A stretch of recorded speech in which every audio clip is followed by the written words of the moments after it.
Mesdames, Messieurs, bonsoir.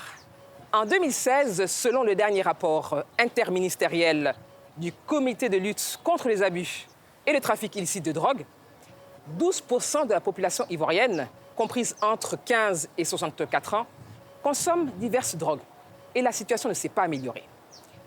Je me trouve actuellement au sein de la Croix-Bleue. C'est un centre d'accueil et donc une organisation non gouvernementale d'utilité publique qui prend en charge les personnes qui souffrent de diverses addictions. Drogue, alcool, nicotine. Les personnes qui sont dans cet établissement viennent de leur plein gré ou très souvent encouragées par leurs parents. Elles sont hospitalisées et suivies à la Croix-Bleue.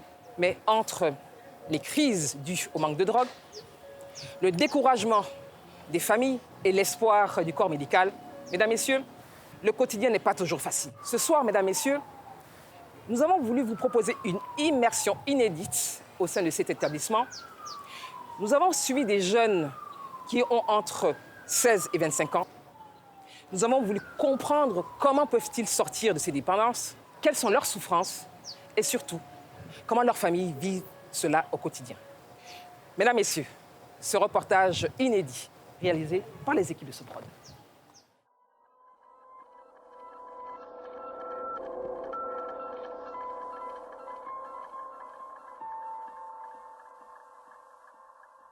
En Côte d'Ivoire, 12% de la population âgée de 15 à 64 ans consommerait toutes sortes de drogues. Pour prendre en charge ces addicts, une douzaine de structures publiques et privées existent. La plus connue est la Croix-Bleue. Herbert Wonien est addictologue. Il travaille dans ce centre depuis 5 ans. Chaque matin, il commence sa journée par la visite des patients. Dans cette chambre, un jeune homme de 26 ans, accro à toutes sortes de substances, est endormi.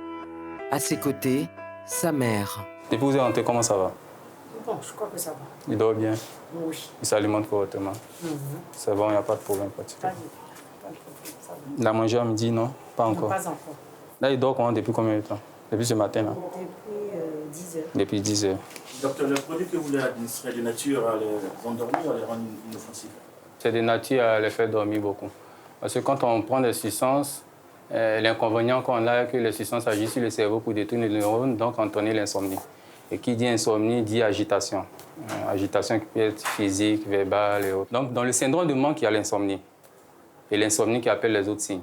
Donc, l'objectif du traitement est de faire en sorte que le cerveau se repose. Et le cerveau, il ne se repose que lorsqu'on dort correctement. Qu'est-ce qui vous a poussé à envoyer votre fils ici? Oui, ça fait 10 ans qu'il est dans ça. 10 ans avec 6 ans qui est dans ça et qui ne peut rien faire du tout. Et qui peut partir pendant 1 an, 2 ans ou bien 6 mois sans voir son enfant. Jusqu'à un jour, tu es là et puis tu espères, il vient. Et puis quand il vient aussi, c'est pas comme tu veux qu'il soit, qu'il ait tout ça. Pourquoi vous ne l'avez pas envoyé depuis et c'est maintenant que vous l'envoyez ici? C'est maintenant que vous l'avez Il est connu. venu une fois avec le papa, ici. Mais il n'a pas voulu rester. C'est-à-dire, quand on vient voir les médecins, vous partez à la maison, vous faites des examens avant de revenir. Mais quand vous arrivez, vous n'allez pas l'attacher. Comme il sait que vous allez venir avec lui, il sort et il ne revient pas. Il peut faire 6 mois là-bas. Comment vous allez faire pour le faire venir ici? Là, il est venu de lui-même. Et depuis longtemps, il est là. C'est pour ça que j'ai pu le faire venir. Sinon, ça fait 1 an qu'il n'était pas à la maison. Cette mère dépassée par les événements est inquiète pour son fils. Depuis 10 ans, sa vie est un enfer. Je peux vous dire que tout ce qui est chez nous à la maison, que ce soit des meubles jusqu'à l'habit, tout est parti. Juste pour pouvoir payer sa dose. Pas plus tard qu'il y a 1 semaine cela, mon portable est parti. On ne peut pas me joindre là. Il est parti avec. Ça dit tout ce qui lui tombe sur la main. Quand il a envie de prendre, il faut qu'il ait quelque chose pour aller vendre et puis prendre. Donc vraiment, c'est la souffrance. Et puis pour une mère, c'est le voisinage, tout le monde te voit comme quelqu'un ton enfant est drogué, c'est ceci, c'est un bandit. Il n'était pas agressif, mais quand on dit un enfant est drogué, là, tout de suite, vous êtes il y a la stigmatisation. Voilà. Ils ont gâté leur enfant, alors que non. Une mère ne peut pas faire un enfant et puis dit, va prendre la drogue pour ne pas réussir. Tous les malades sont hospitalisés à leur demande. Ce jeune est interné depuis à peine 3 jours. Alors une question reste en suspens. Combien de temps va-t-il accepter de se soumettre aux soins? Si le patient est motivé, c'est plus facile. Par rapport où le parent est motivé puis le patient n'est pas motivé.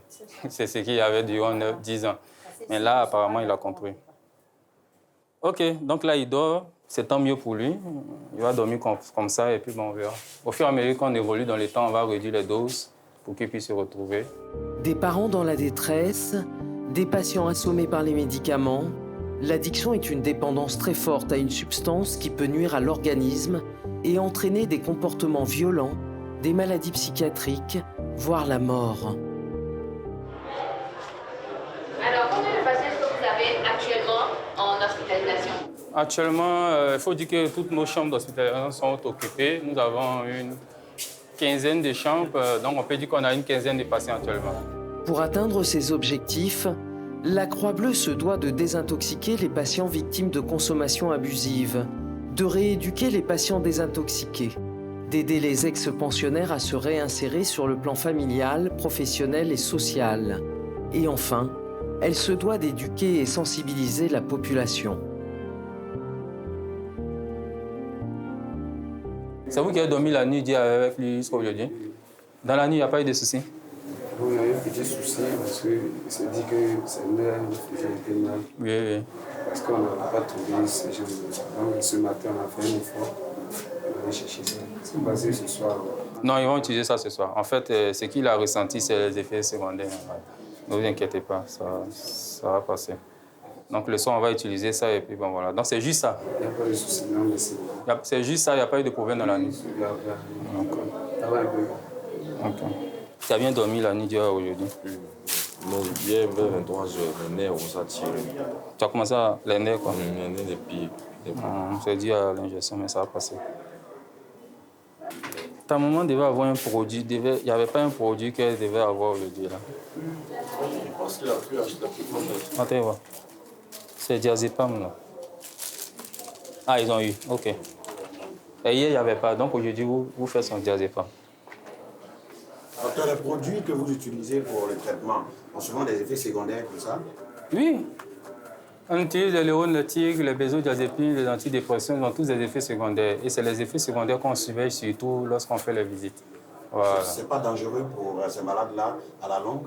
Non, voilà pourquoi il faut la précision, le respect des doses par les patients et le respect de la durée de la précision et la réduction progressive le plus rapidement possible avant qu'ils puissent être aussi attachés aux médicaments. Voilà pourquoi nous, nos patients qu'on suit ici, que ce soit en hospitalisation ou à la maison, la manipulation des médicaments se fait par un autre que le patient lui-même. Pour une meilleure surveillance et pour une meilleure observance aussi au traitement. Voilà. Alors pourquoi aussi ce sont des médicaments qui se prescrivent que sur ordonnance médicale. Normalement, ce sont des médicaments qu'on ne doit pas donner s'il n'y a pas une ordonnance cachetée par un médecin. OK. Donc, cher ami, tout à l'heure. OK. Bon, je pense qu'on a fini. Avant d'être hospitalisés, les patients se soumettent à un entretien avec une assistante sociale. Objectif, décrypter les motivations des jeunes addicts. Solo a 17 ans. Il se drogue depuis 6 ans. Il est accompagné par sa tante. Maman lui a dit que tu consommes des choses, c'est ça?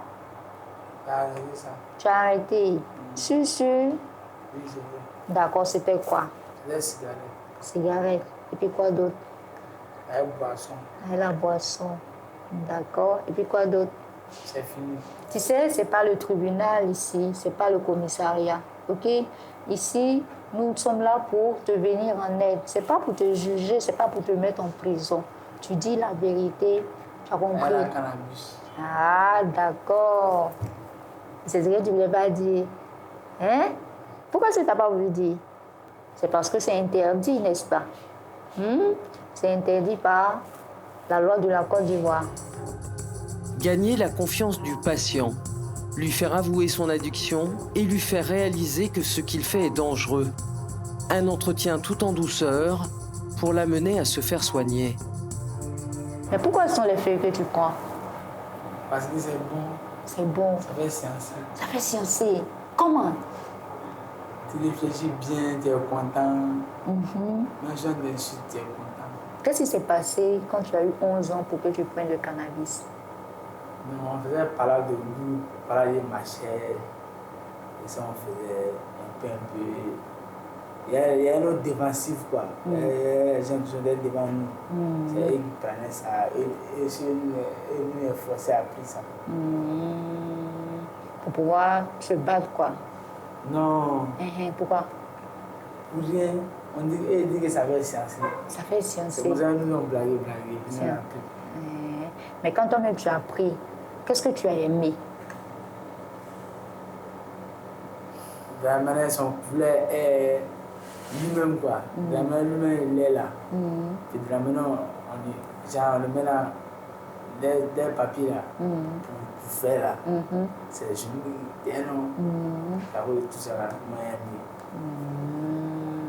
Est-ce que c'est facile à trouver tout ça partout? À Pégal, c'est là. À Pégal, vous pouvez acheter ça partout. Et c'est combien? C'est 205. C'est beaucoup de... Un sachet plein à 250. Et quand vous achetez le paquet comme ça peut faire combien de temps? Ça peut faire 4 là. Ça peut faire 4 tiges, c'est ça? C'est ça. 4 tiges. Comme ma main, comme ça. 4. Et par jour, vous prenez combien? Non, par jour. Un seul sachet par jour? Non, beaucoup de sachets. Tu achètes pour combien comme ça? Si je la lance seulement, moi j'achète des petits là. Un peu venir pour 2000 comme ça. On sait pour venir pour 2000 francs. 1000 francs, 500, ça vient seulement.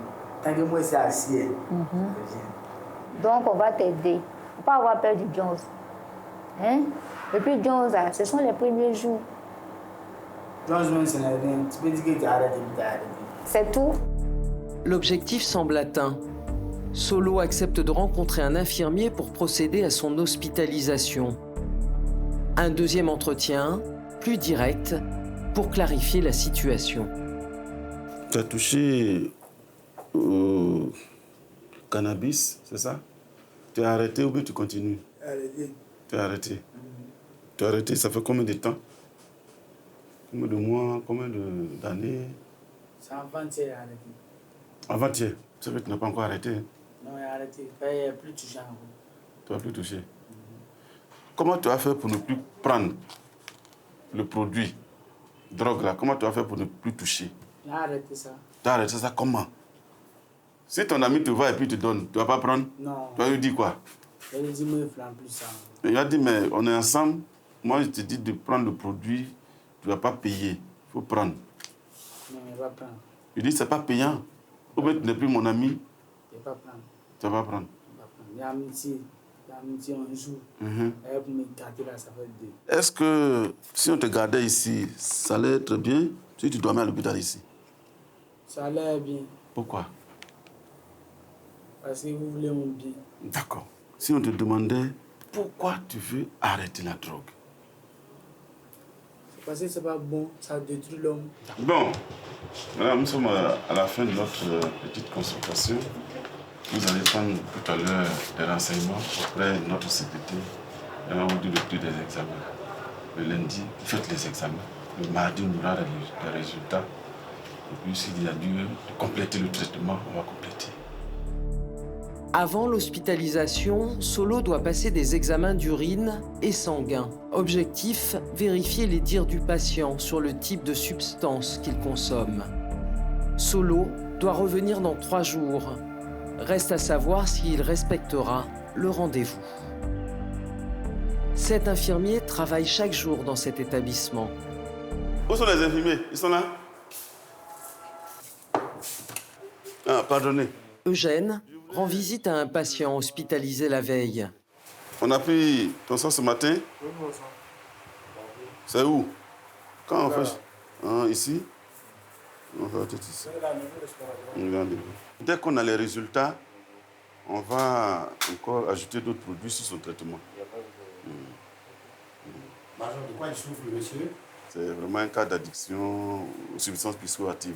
THC, c'est-à-dire le cannabis, cocaïne, héroïne. Mais il faut qu'on fasse des examens pour confirmer.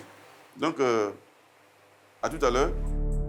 Selon la Croix-Bleue, en 2019, environ 25% des usagers de drogue consommaient des dépresseurs comme l'alcool et le cannabis à faible dose.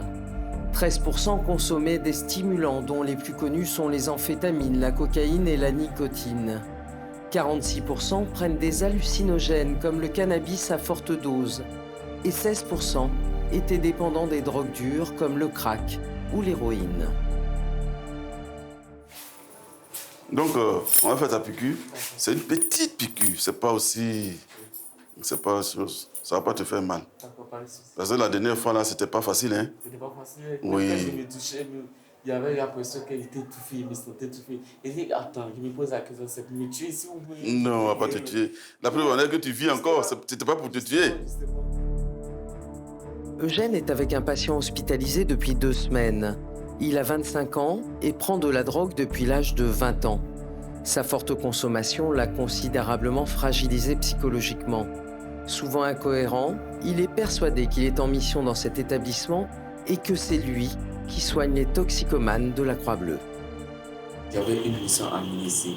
La mission, moi, bien le premier jour, j'ai passé l'entretien avec le psychologue. Le premier jour, il me l'avait demandé à ce que je peux apporter mon aide pour que les gens arrivent à se ressaisir, se répondre en commun. Qu'est-ce que vous envoyez ici? Bon, c'est par rapport à la mission que je vous ai parlé, j'ai entretenu avec lui. Là, par rapport à ça, je suis venu pouvoir apporter un appui au niveau des psychologues, apporter un appui, parce qu'avec le pas que cela après trop sur et parce qu'il y a eu du mal à accumuler la situation. Donc, selon vous, on vous envoie ici pour aider vos jeunes frères qui sont ici? Jeunes frères. Mais au-delà de ça, c'est pour prendre mon congé, un repos. C'est quoi la particularité de ce patient? Non, ce sont les méfaits de la consommation de la drogue. L'enfant commence à rentrer dans la maladie mentale. Il commence à rentrer. Il y a la mégalomanie, c'est ça, les conséquences de la consommation de la drogue. Et quand ces symptômes-là commencent à être fréquents, il faut craindre l'entrée réelle dans la maladie mentale. La personne peut virer vers une schizophrénie, une paranoïa ou bien une bouffée délirante aiguë. Quand lui, il est arrivé, depuis fort longtemps, enfin ça fait pratiquement 2 semaines qu'il est là, on donne les neuroleptiques. C'est ça qui a fait qu'il est un peu calme. Les neuroleptiques. Ce sont des médicaments qui agissent sur le système nerveux. Ce sont les neuroleptiques. Donc, c'est ça qui fait qu'il est un peu calme. Les conséquences de la surconsommation de drogue sont terribles sur les jeunes patients. Outre le fait qu'ils arrêtent leurs études, 15 à 20% d'entre eux seraient atteints de troubles psychiatriques. Nous retrouvons le docteur Ouanien, l'addictologue. Il est en discussion avec Joël, un patient suivi à domicile depuis 1 mois. Quand tu t'assois et puis tu vois tout ça là, qu'est-ce que ça te fait? Ça me gêne. C'est pour ça te gêne? Oui, c'est pour ça qu'il lui dit tout le temps qu'il va aller ailleurs. Oui, non, quand il est assis là, puisqu'elle elle m'insulte beaucoup. Ça agit sur ma santé. Pourquoi elle t'insulte? Elle me met pris même de devoir mourir. C'est ce que tu penses? Oui, elle m'a jamais vu fumer. Elle peut appeler à dormir même pour demander si elle me drogue. De surtout près là, ils vont dire c'est faux. Elle est là pour mentir sur moi. Elle me traite de voleur. Elle me menace beaucoup. C'est tout ça qui fait que tu préfères sortir avec elle. Mais parler aux causes à les gens, c'est mieux. Oublier un peu. D'accord. C'est ça qui me pousse souvent même à fumer. Donc souvent, quand tu fumes, c'est par rapport à la pression que tu as là à la maison. Puisque même depuis que j'étais à dormir, c'est le même comportement que je faisais. Auprès d'elle, c'est la même chose. Mais la jeune m'appelait toujours, tu dis quelque chose. D'accord. Souvent même, il voulait frapper maman. Tout le temps, maman criait. Bon, ça, c'était dans son état, on ne va pas trop l'envoyer. Mais tu es dans un état, on te fait venir, on te toi-même docteur, vous avez dit qu'il ne doit pas sortir. Oui. Moi, je sors matin, je rentre à 17h ou 18h. C'est quel temps moi, je venais. Entre 7h et puis 17h, moi, je ne suis pas à la maison. C'est quelle pression je mets sur toi entre 7h et 17h et puis toi tu sors pas. Mais pourquoi la nuit il sort pas? Si il change, même on le peut téléphone que s'entendre. je prends pour me distraire, elle a pris dans ma main. Je vais t'arracher. Puisque ce que je te dis de faire, tu ne le fais pas. C'est moi, j'ai payé mon portable pour te donner. Tant que tu ne changes pas, je te remets pas le Elle va portable. faire quoi? Si elle veut plus de moi, là, elle n'a pas me donner mon 33, elle me retient à dormir. Pourquoi tu penses qu'elle veut faire toi? Pourquoi tu penses? Vous me parlez de droguer, j'allais me droguer pour faire quoi? C'est un patient qui est admis ici pour polytoxicomanie. Donc là, sur le plan clinique, là, le syndrome de manque, ça va. Parce qu'il dort correctement, il mange bien, il s'alimente correctement. Ça m'est même à signaler. Il est mieux qu'avant. Si cette mère est à bout, c'est qu'elle a découvert tardivement que son fils consommait de la drogue. Les mensonges et la violence ont eu raison de sa patience. Elle n'a plus confiance en lui et lui ne la supporte plus. Il faut comprendre une chose. Les parents sont ce qu'ils sont. Tu as dit tout à l'heure que ce n'est pas comme ça, ta maman était avant. Mais nul ne veut voir son enfant consommer de la drogue ou bien avoir pris de la drogue. Donc, une fois qu'un parent a ça en tête, le comportement qu'il avait envers toi, c'est sûr que ça va changer. Ça, c'est clair. Mais moi, ce que je veux que tu comprennes est que dis-toi que tu dois arrêter pour toi-même d'abord.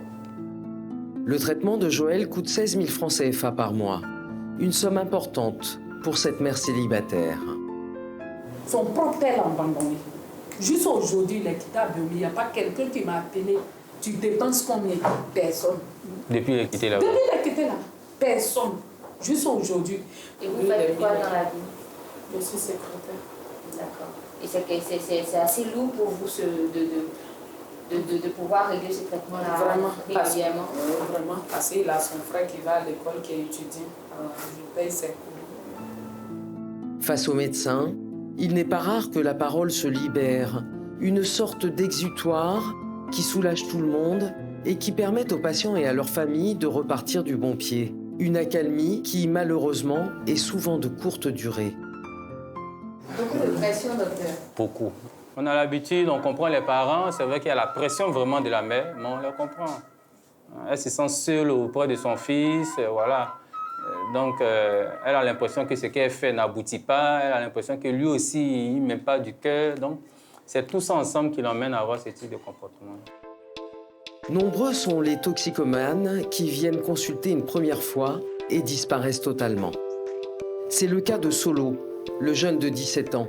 Bien qu'il avait rendez-vous ce jour pour son hospitalisation, il ne donne plus de nouvelles. Sébastien Quadio est psychologue. Pour tenter de comprendre ce qu'il se passe, il se rend à son domicile. Pour ce patient-là que vous allez rencontrer aujourd'hui, comment est-ce que vous comptez en quelque sorte aborder les choses? Est-ce que ça sera évident de le convaincre là aujourd'hui? Bon, c'est possible, puisqu'il y a eu des cas à domicile, on a pu les convaincre le même jour. Pour d'autres, il faut attendre 2 ou 3 séances à la maison avant que l'individu n'accepte de se faire soigner. Donc on va essayer.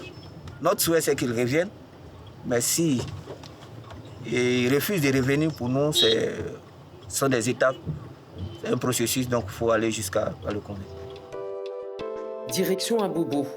Arrivé sur place, le psychologue découvre Solo, allongé sur le canapé, totalement drogué. Salut Tchèque. Maman, bonjour. Il va coucher. Ce matin, elle prend sa sieste. Depuis quand il est rentré? Il est venu de nouveau pas. Il n'a pas duré dehors, il est venu se coucher. Solo est dans un état second et tient à peine debout. Viens. Faut t'asseoir. Assieds-toi. Viens, ici. Assieds-toi là. Passe ici. Assieds-toi là.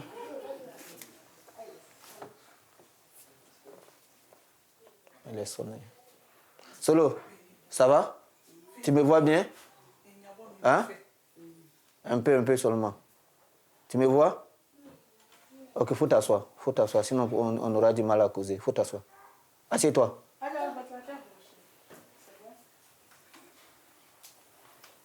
Assieds-toi comme ça.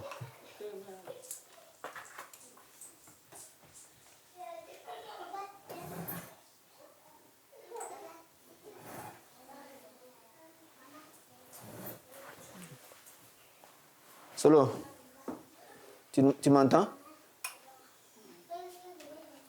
Tu es fatigué, hein? Tu étais où ça? Tu étais où? J'étais ici. Tu étais ici. Tu es sorti un peu et tu viens d'entrer. Tu as pris quelque chose, hein, on dirait. Mais tu pourrais t'asseoir, il faut t'asseoir correctement.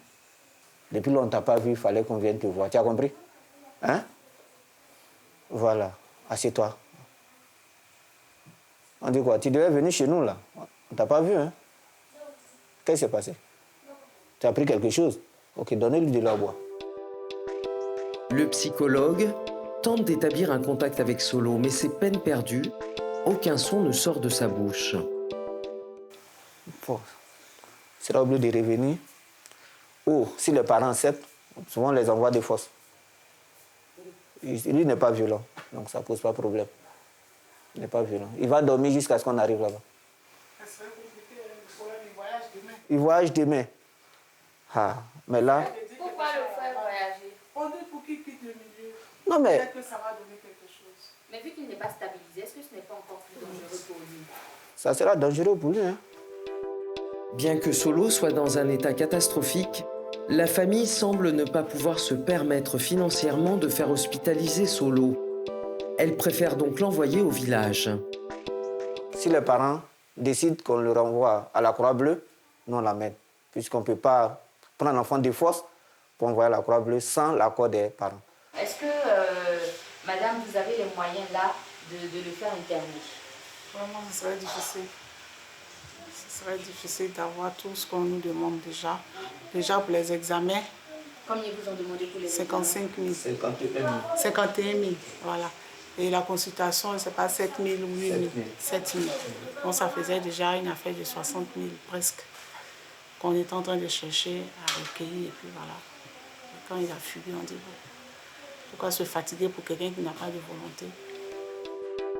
Le problème, c'est que cette maman a effectué des démarches auprès de la Croix-Bleue sans que la famille n'en soit informée.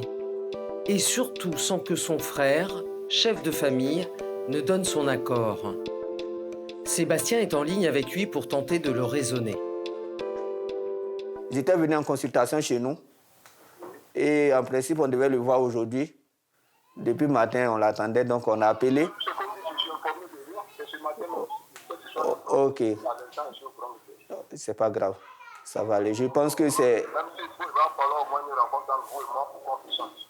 Je pense qu'on va s'entendre. On va s'entendre. C'est pour le bien de l'enfant, on va s'entendre. Vous avez compris? Donc, je vais vous croiser d'abord. Vous avez compris? Si demain vous êtes disponible, je vais voir si je peux venir vers vous ou bien vous viendrez vers moi. On va discuter pour qu'on trouve une solution pour l'enfant. Sébastien repart sans Solo, mais il a rendez-vous avec son oncle le lendemain. Pratiquement tous les cas à domicile, c'est ce qu'on rencontre. Soit c'est le père qui ne veut pas voir l'enfant, la mère ne veut pas voir l'enfant. Donc, il faut toujours régler ces problèmes-là avant que l'individu puisse se déplacer avec l'enfant. Donc, en réalité, la psychologie que vous faites n'est pas seulement pour l'individu, mais pour également le milieu familial. Bien sûr, c'est pour le milieu familial. Voilà. La consommation, ça divise tout le monde. Donc, il faut essayer d'établir ces liens-là, rétablir ces liens afin qu'on puisse faire la désintoxication et que l'enfant puisse sortir. Parce que si l'enfant, on commence le traitement et que l'enfant arrive à la maison, il y a des problèmes, c'est sûr qu'il va consommer encore. Retour à la Croix-Bleue. La nuit, 3 infirmiers assurent la garde. Avant le coucher, ils visitent les patients. Mardoché vient d'être hospitalisé. C'est quoi ton nom? Tu as tout ça dans ta poche. Tout ça là, C'est ma carte de machine, là-bas, il travaille. Non, je parle de ça. Cigarette là. La mèche. Non, le briquet là, tu laisses avec moi. Oh, tout ça, on va pas ça ici. Et si tu boules le maté là? Non, c'est pas bon. Madame, mais jamais on rentre pas ça ici. Tu vas pas l'eau ici, là, mouiller ma tête un peu pour voir les fiches. C'est ma carte. Je travaille en bas. Il faut donner à ta gosse, ça va garder. Non, laisse le carte là tête. Non, briquet, tout ça là. Oui. Vers midi, on a Et qui vous a reçu? Et quel médecin qui vous a reçu? la dame là. Docteur ici. À l'instant là. C'est la cigarette là. Non, vous allez partir avec. Quand vous venez ici, là, je ne sais pas si on vous a expliqué, on ne rentre pas ici avec tout ce que vous avez vu là. Cigarettes. Il a caché, nous, on n'a pas vu ça. Il est sorti, il dit il va le payer. Ce que le gardien ne voulait pas le laisser sortir. Donc il est parti là. Il est venu se chasser là, il a montré. Et on dirait qu'il a caché. Il a caché. Non, il n'a pas le droit de sortir d'ici. Il ne doit pas avoir l'argent sur lui. Téléphone, tout ça, il ne doit pas avoir ça sur lui. Tu as entendu là? Tu dis ton là. Non, mais il t'a dit que tu dois te reposer. Non, tu dois te reposer. Voilà, tu dois te reposer. Quand tu vas sortir là, tu vas écouter encore. Tu dis ton là, il dit on ne peut pas te donner. Il faut qu'on va prendre renseignement chez le médecin d'abord. C'est pas ce qu'elle t'a dit. Donc tu as entendu non? À elle l'argent. Tu dois avant de partir, on va te donner l'argent. On dit on ne doit pas te donner l'argent. Non, mais si tu as besoin de quelqu'un, quelque chose, tu nous dis. Mais les parents sont là. Lorsque moi j'ai fini mon travail. Tu sais pourquoi on dit que quelqu'un n'a pas resté ici à toi? Celui qui va rester ici à toi, c'est celui-là qui va faire tes couches. Tout ce que tu veux obliger, la personne achète pour te donner. Mais toi-même, personnellement, tu ne peux pas te donner l'argent. Donc il faut laisser les parents là. Ton frère qui va rester ici à toi, là, lui va garder l'argent qu'on va lui. L'argent, on va lui remettre, il va payer soit les médicaments. S'il n'y a pas de médicaments, on va acheter. Si tu as tout ce que tu veux. Tu as le vin rouge qui laisse, on va dire. Compris? Vin rouge. Oui. C'est vrai. Qu'est-ce qui explique ce genre de cas qu'on rencontre? Pourquoi il a pu entrer ici avec la cigarette? Bon, peut-être c'est la première fois. Ils n'ont pas bien expliqué. Parce que avant de l'hospitaliser, on explique dans l'eau de l'âge, et aussi, vous comprenez ce qu'on lui dit. Donc, je pense que, comme d'habitude, comme toujours, la dame là, elle est venue à 14h, 15h. Tous ceux qui sont chargés pour expliquer tout ça, ils ne sont pas là, ils sont partis là. Et ils sont à 16h. Assistance sociale, psychologue. Ce sont leur travail, ça. D'accord. Est-ce qu'il n'y a pas une différence au niveau de la sécurité? Parce que si on arrive à rentrer... Je ne vais pas tout rentrer les gens parce que vous voyez qu'il y a seulement un vigile. Il est seul. Voilà. Il ne peut pas laisser le total et puis aller faire autre chose. Sinon ici, bon, si quelqu'un arrive, il va rentrer, il va commencer. Si moi il y avait deux, au début il y avait trois, je crois que trois.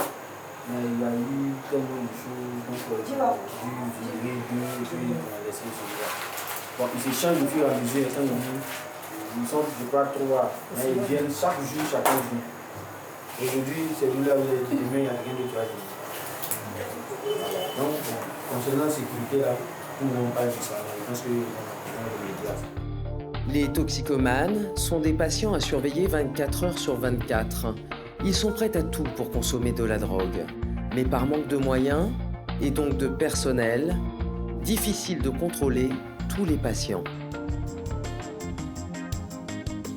Le lendemain matin, Ismaël, 18 ans, élève en classe de terminale, arrive pour la première fois au centre en compagnie de sa mère. Il consomme du cannabis depuis 1 an. Depuis quand vous savez que votre fils prend des substances? C'est depuis l'année passée. D'accord. Et quand vous avez su, qu'est-ce que vous avez fait déjà, d'un premier temps?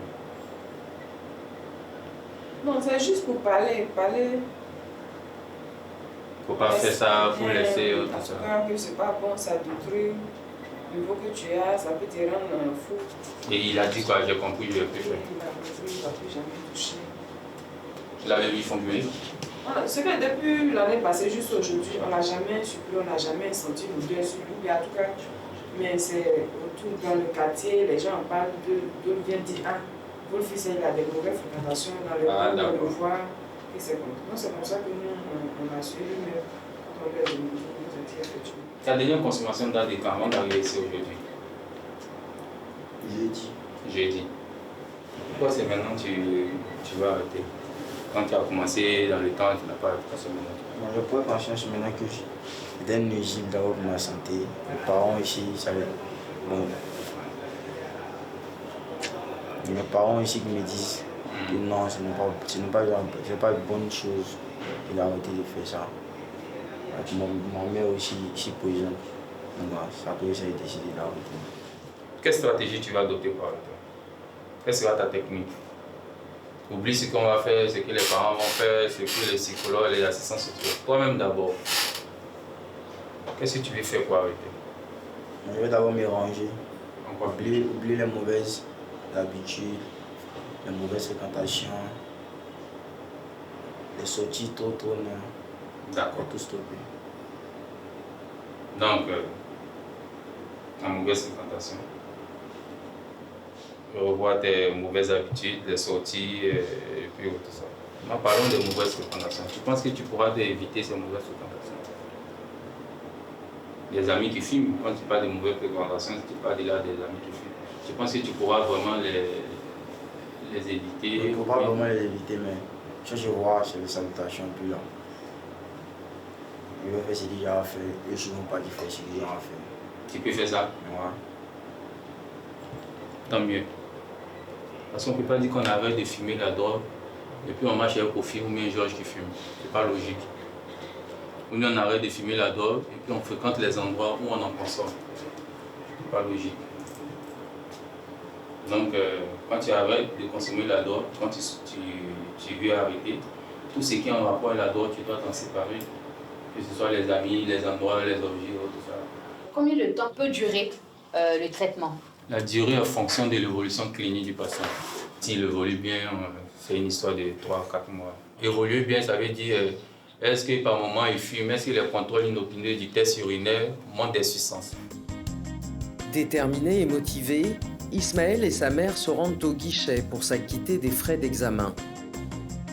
On allait pour prendre les renseignements, on nous dit que les... Comment on appelle la même là? Les examens coûtent 52 000 francs. C'était combien d'examens? C'est 2 examens. 2 examens. L'examen du sang et puis l'examen de l'urine. C'est les deux qui font 52 000 francs. D'accord. Donc vous on n'a avez pas pu payer les 52 000 francs. Nous allons partir pour revenir jeudi. Les problèmes financiers sont un frein considérable pour ses parents dans le désespoir. Les problèmes de drogue en Côte d'Ivoire, comme partout dans le monde, touchent toutes les classes sociales et tous les âges. Ainsi, plus de 49% des patients pris en charge par la Croix-Bleue pour une addiction ont entre 15 et 24 ans. Plus de 43% ont entre 25 et 49 ans. La majorité de ces patients, soit plus de 78%, sont polytoxicomanes, c'est-à-dire qu'ils consomment au moins 2 substances. Nous retrouvons Sébastien, le psychologue de la Croix-Bleue, en pleine discussion avec l'oncle de Solo. Donc on est parti et j'ai vu l'enfant dans un état. Il dit bon, il faudrait qu'on agisse tout de suite. Maintenant, comment vous fonctionnez? Ok, la Croix-Bleue, on fait la désintoxication. Dans votre activité de désintoxication, il reste à la maison, vous venez le suivre? Il y a deux éventualités. Soit l'enfant reste à la maison et vient prendre ses soins, ou l'enfant reste avec nous. Mais à la maison, il y a des conséquences. Parce que les produits qu'on va lui donner ne vont pas avec la consommation. Et si tu mélanges ces deux produits, on risque de créer encore un poison pour lui. C'est comme où il est actuellement, c'est comme quelqu'un qui est tombé dans un puits. Oui. On doit l'aider à sortir. Bien sûr. Lui, quelle que soit ta force, si tu es dans un puits, tu peux pas. Il faut déjà maintenant pour t'aider. Voilà. C'est en dehors d'un, si tu sors maintenant, là, bon. La dernière fois, c'est ce que je lui ai dit, c'est même les mêmes images qu'il lui prenait. Il dit, si tu es dans l'eau, que tu veux qu'on t'aide là, soulève ta main seulement.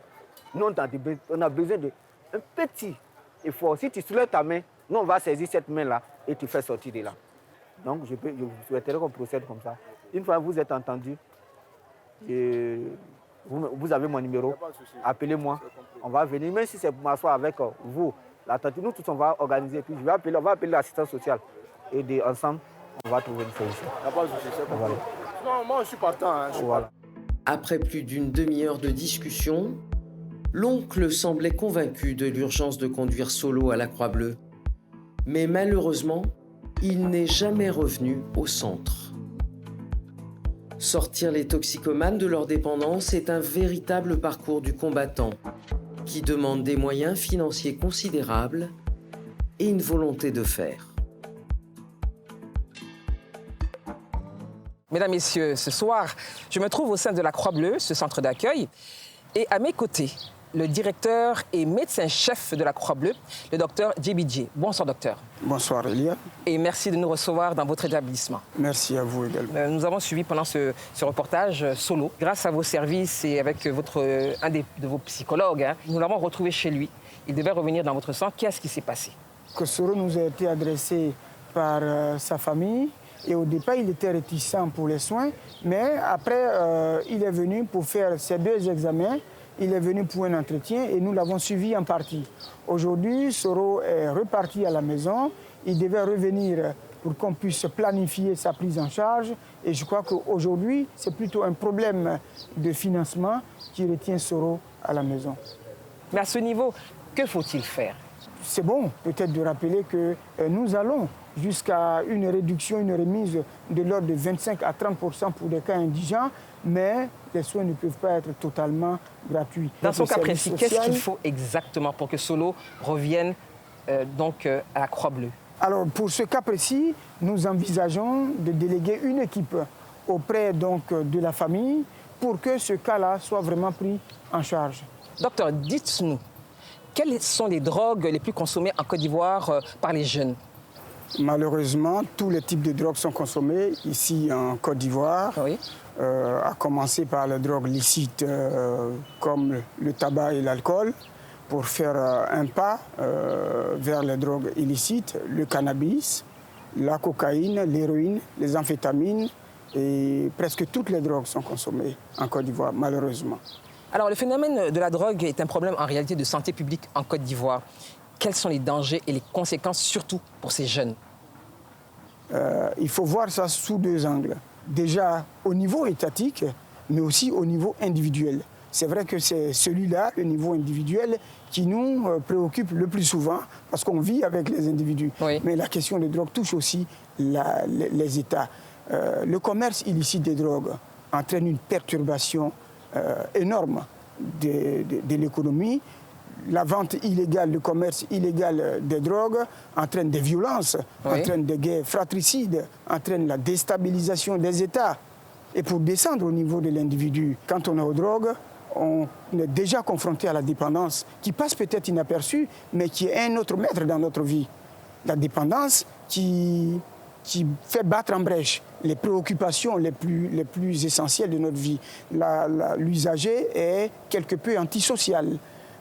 Il vit en marge de la société, il n'arrive pas à s'insérer. Il n'arrive pas du tout à s'insérer, il vit marginalisé, il pense qu'il est marginalisé par la société, mais lui aussi repousse la société parce qu'il est dans un monde rétréci qui ne se résume qu'à lui et à sa drogue.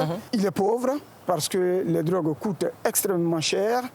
Celui qui est aux drogues, c'est la vie scolaire des enfants qui est prise en otage. C'est une utopie de penser que ce fléau touche un milieu social spécifique. C'est une utopie parce que le phénomène, il est là. La drogue frappe à nos portes, la drogue est dans tous les milieux, personne n'est épargné. Les activités de la Croix-Bleue, quelles sont-elles? Pour faire court, on dira qu'on travaille à la prise en charge, à la prévention.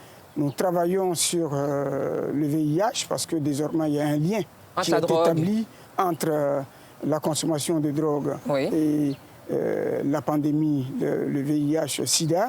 Et puis, nous faisons aussi le plaidoyer parce qu'il faut accompagner tout cela par un argumentaire solide à l'endroit des décideurs. Vous avez un large spectre en réalité en ce qui concerne vos activités. Mais est-ce que vous avez le personnel adéquat pour mener à bien toutes ces missions? Nous avons une équipe spécialisée. Nous avons quand même une trentaine de personnes avec des qualifications différentes, depuis les médecins en passant par les infirmiers, les autres paramédicaux que sont les laboratoires, le personnel de soutien, les psychologues. Nous avons ce qu'il faut, en tout cas pour donner une réponse optimale. Alors, en particulier concernant la drogue, est-ce que vous avez cet accompagnement financier et logistique? Nous sommes principalement accompagnés par l'État de Côte d'Ivoire, parce que je dois vous dire que le centre est placé sous tutelle du ministère de la Santé et nous recevons donc une subvention annuelle de la combien? part du ministère. Je resterai discret là-dessus, mais ce qu'il faut dire, c'est que notre subvention va un peu décroissante et voilà. Alors, est-ce qu'on peut dire dans ces conditions qu'elle n'est pas suffisante? Elle n'est pas suffisante. En parlant des frais de consultation, à la Croix-Bleue, il s'élève à 7 000 francs. Lorsqu'un patient arrive, il y a 2 examens à faire, urinaire et sanguin. Et quand on cumule les 2 examens, c'est 51 000 francs. Nous savons que vous avez des patients qui viennent de l'intérieur du pays. N'est-ce pas trop élevé? De l'intérieur du pays, mais aussi des milieux défavorisés. C'est vrai, mais ce qu'il est bon de rappeler, c'est que quand je prenais les responsabilités médicales sur ce centre, la consultation était à 2500 francs, sauf que cette consultation n'existait presque pas. Et il faut comprendre que la Croix-Bleue a souffert des effets post-collatéraux. Après tout cela, le centre était à genoux. Il fallait créer donc des capacités pour qu'un minimum de services soit assuré, parce qu'on avait même le défi de la qualité de fonctionnement. Ce prix de consultation que nous comptons ramener à 4 000 francs pour donner au moins la possibilité à tout le monde de faire la première consultation. Vous avez parlé des examens qui font 51 000 francs, mais ces 2 examens ne se font pas ici à la Croix-Bleue. C'est une sous-traitance. Oui. Ce sont des examens qui sont faits dans les laboratoires agréés et pour lesquels nous sommes obligés de nous plier quand même à leurs exigences. Est-ce qu'il n'y a pas une possibilité, sur le plan social, de revoir ces prix à la baisse? Justement, notre objectif, c'est de rendre les soins à la portée de tout le monde. Alors, docteur, durant le tournage, nous avons vu des parents aux côtés de vos patients, donc des malades. Est-ce un préalable avant tout suivi ou tout internement? Dans tous les hôpitaux, ce n'est pas à la Croix-Bleue seulement, un patient devrait être accompagné par un parent. Et c'est ce que nous appliquons. Alors, docteur, est-ce que vous avez suffisamment de chambres pour l'hospitalisation de vos patients? Nous avons une capacité d'environ 30 lits. Oui. C'est vrai que ce n'est pas suffisant quand on regarde l'ampleur du phénomène en Côte d'Ivoire et dans la sous-région. Mais il faut dire que si nous devrions augmenter nos capacités, il faut que cela s'accompagne aussi du personnel adéquat, parce que la prise en charge des questions de drogue est une réfabrication des individus. En réalité, ce n'est pas des personnes malades, ce sont des personnes qui souffrent d'une déviation comportementale. Et il faut considérer ça comme tel, et cela demande énormément de travail. Alors, au-delà de la resocialisation, docteur, pourquoi ne pas faire une réinsertion socio-économique pour ces jeunes qui ont été sévrés dans des métiers, petits métiers, soit une formation ou autre, et leur donner ainsi une alternative? Alors, au niveau de la réinsertion, pour eux, il faut, si on veut réussir, un métier, un stage où il y a un maître de stage, parce que l'idée aussi, c'est de continuer à les resocialiser. Mais est-ce que ce n'est pas à vous de les préparer justement à cette situation? On rentre dans un champ, je dirais, social normal. Nous pensons le faire au mieux, mais nous sommes quelque peu démembrés. Déjà, je dois vous dire que les 2 psychologues qui nous tiennent compagnie sont des psychologues bénévoles, qui ne sont pas pris en compte par l'État. Ils ne sont pas pris en compte dans la subvention? Alors que dans l'OSATU, je vous disais, la prise en charge est médico-psychosociale. Si on a des psychologues qui sont bénévoles, donc qui viennent à leur gré, il est clair que nous ne pouvons pas avoir les résultats escomptés. Est-ce que vous avez des chiffres de jeunes, et parce que aujourd'hui c'est notre sujet, qui ont réussi cette réinsertion? On peut dire que sur 100% de prise en charge, nous avons quand même 80% de réussite et seulement 20% de rechute.